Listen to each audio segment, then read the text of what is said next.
আসসালামু আলাইকুম ভিউয়ার্স, আমি শামীম হাসান বরাবরের মতো আরেকটি নতুন ভিডিও নিয়ে আপনাদের মাঝে হাজির হলাম। আজকে দেখাতে চলেছি রিচার্জেবল ফ্যানের জন্য একটি এসিডিসি সার্কিট।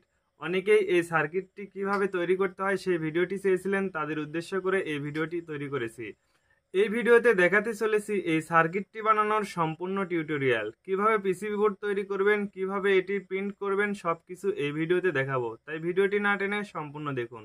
আর আমার চ্যানেলে যারা এখনো সাবস্ক্রাইব করেনি তারা অবশ্যই সাবস্ক্রাইব করে নোটিফিকেশন অন করে দিন, এরকম নতুন নতুন ভিডিও আপনাদের ফোন স্ক্রিনে সবার আগে পাওয়ার জন্য। তাহলে চলুন বন্ধুরা, ভিডিওটি শুরু করা যাক।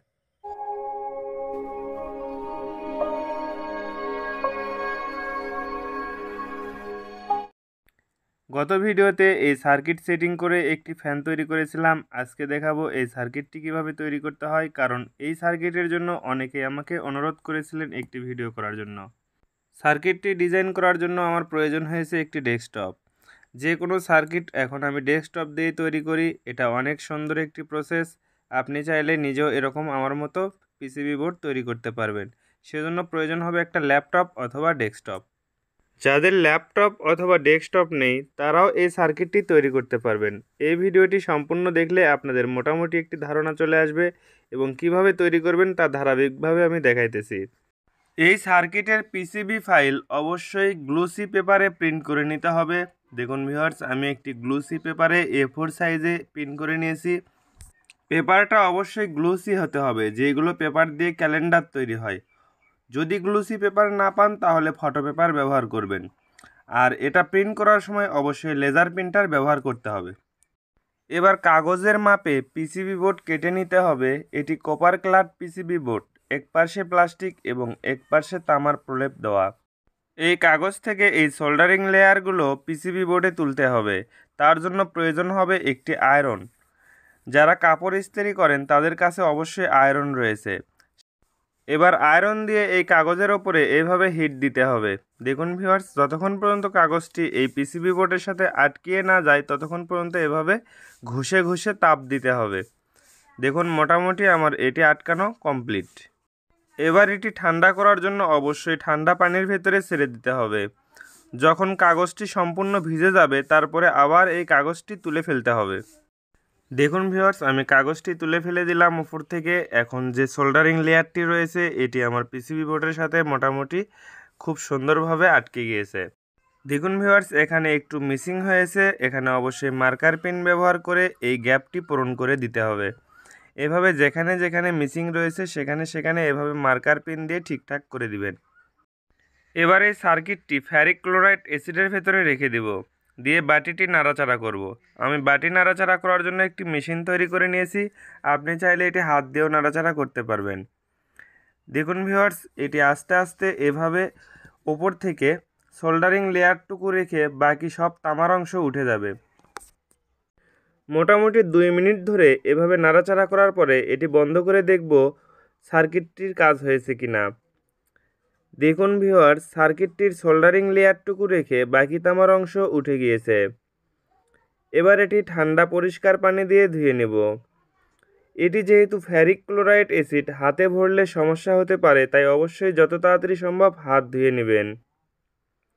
এই সার্কিটটি দেখতে আগে এরকম ছিল, এখন দেখতে অন্যরকম হয়ে গিয়েছে। এখন এই সার্কিটের ওপরে থিনার দিয়ে এই কালিগুলো তুলে নিতে হবে। থিনার দিয়ে অবশ্যই ভালোভাবে পরিষ্কার করবেন। আপনার কাছে যদি থিনার না থাকে তাহলে অবশ্যই পেট্রোল ব্যবহার করে এই কালিটুকু তুলে নিতে হবে। এভাবে আপনি যে কোনো সার্কিটের প্রফেশনাল পিসিবি বোর্ড তৈরি করে নিতে পারবেন। এই পিসিবি বোর্ডের ওপরের অংশের যে বটম লেয়ার রয়েছে, আপনি চাইলে এই বটম লেয়ারের কালিগুলো এখানে অ্যাড করতে পারবেন। আমি এখানে বটম লেয়ারটি মিরর করি নাই, যার কারণে এটি আটকাবো না। আমি সরাসরি এভাবে কাগজ ওপরে আটকে দেব। সেম এভাবেই আমি ওয়াইফাই ইউপিএসের সার্কিটগুলো তৈরি করে থাকি। এবার প্রয়োজন হবে এরকম একটি মিনি ড্রিল পিসিবি বোর্ড ছিদ্র করার জন্য। আমি একটি ডিসি মোটরের সাথে ড্রিল চাক লাগিয়ে মিনি ড্রিল তৈরি করে নিয়েছি। এই যতগুলো ছিদ্র রয়েছে সবগুলো ছিদ্রতে এভাবে ড্রিল দিয়ে ছিদ্র করে নিতে হবে। দেখুন ভিউয়ার্স, পিসিবি বোর্ডে ছিদ্র করা কমপ্লিট। এবার এই পিসিবি বোর্ডের যে বটম লেয়ার রয়েছে এটি ওপরের অংশে এভাবে আটকে দিব। এবার একটি একটি করে কম্পোনেন্টগুলো পিসিবি বোর্ডের ওপরে এভাবে বসিয়ে দেব। দেখুন ভিউয়ার্স, আমি সবগুলো কম্পোনেন্ট পিসিবি বোর্ডের ওপরে বসিয়ে দিয়েছি। এখানে AC DC charge, full charge, adapter, motor এবং ব্যাটারি সব কিছু লেখা রয়েছে। এই পিঠে দেখুন এখনও সোল্ডারিং করি নাই, আমি সোল্ডারিং করে দিয়ে এটি কমপ্লিট করে নিয়েছি। এবার এই সার্কিটটি টেস্ট করার পালা। দেখুন ভিউয়ার্স, এখানে ব্যাটারি লেখা আছে, আমি এখান থেকে ব্যাটারির কানেকশনটা দিয়ে দিয়েছি এবং এই পাশে মোটর লেখা রয়েছে, আমি এখানে মোটরের কানেকশন দিয়েছি। এই পাশে অ্যাডাপ্টার লেখা রয়েছে, আমি এখানে অ্যাডাপ্টারের কানেকশনটা দিয়ে দিয়েছি। আপনি চাইলে এই অ্যাডাপ্টারের পরিবর্তে ট্রান্সফর্মারও ব্যবহার করতে পারবেন, এখানে যে কোনো পাওয়ার সোর্স হলেই হলো, চাইলে সোলারও ব্যবহার করতে পারবেন। আপনাদের বোঝানোর সুবিধার্থে আমি এখানে দুইটি সুইচ লাগিয়েছি, একটি ব্যাটারিতে এবং একটি মোটরে। দেখুন ভিউয়ার্স, আমি ব্যাটারিতে যে সুইচ রয়েছে এখানে সুইচ দিলাম, এবার ডিসি লেখা এই বাতিটি জ্বলেছে। এবার আমি মোটরের সুইচটা দিয়ে দিলাম। দেখুন এখন মোটর ঘুরছে, মোটরটা এখন ব্যাটারি থেকে ঘুরছে। দেখুন সার্কিটে শুধু একটি বাতি জ্বলছে, তার মানে এখন ডিসি মোডে আছে, এখানে কোনো বিদ্যুতের কানেকশন নেই। এবার আমি বিদ্যুতের কানেকশনটি দিয়ে দিচ্ছি। দেখুন এখানে সার্কিটে কি পরিবর্তন হয়। বিদ্যুতের কানেকশন দেওয়া মাত্রই এখানে ডিসি লেখা এই বাতিটি অফ হয়ে গিয়েছে এবং এসি লেখা বাতিটি জ্বলেছে, চার্জ এবং ফুল চার্জ এই দুটা বাতি জ্বলেছে। আমার এখানে ব্যাটারিতে একদম ফুল চার্জ নেই, যার কারণে চার্জিং বাতিটা জ্বলেছে এবং চার্জ লেখা দুটাই জ্বলেছে। যদি ফুল চার্জ হয়ে যায় তাহলে এখানে লাল যে চার্জ লেখা বাতি এটি অফ হয়ে চার্জ ফুল লেখা যে বাতি এটি সম্পূর্ণভাবে জ্বলে উঠবে। এখন মোটর চলছে বিদ্যুৎ থেকে এবং ব্যাটারিতে চার্জ হচ্ছে। আমি যদি ব্যাটারি সুইচটা অফ করে দিই, দেখুন ব্যাটারি লাইন খুলে দিলাম, এখন শুধু এসি থেকে আমার এই মোটরটা চলছে, ব্যাটারিতে চার্জ উঠছে না, যার কারণে এখানে ফুল যে সার্কিট রয়েছে ফুল ইন্ডিকেটর বাতি রয়েছে এটি জ্বলে আছে, তার মানে আমার ব্যাটারিতে কোনো প্রকার চার্জ নিচ্ছে না, ব্যাটারির লাইন বন্ধ আছে। আমি আবার এখানে সুইচ দিয়ে দিব। দেখুন এখানে সুইচ দেওয়া মাত্রই ব্যাটারি চার্জ নেবে। এই যে ব্যাটারিতে সুইচ দিয়েছি, এখন এসি লাইট জ্বলছে এবং চার্জের লাইটটাও জ্বলছে।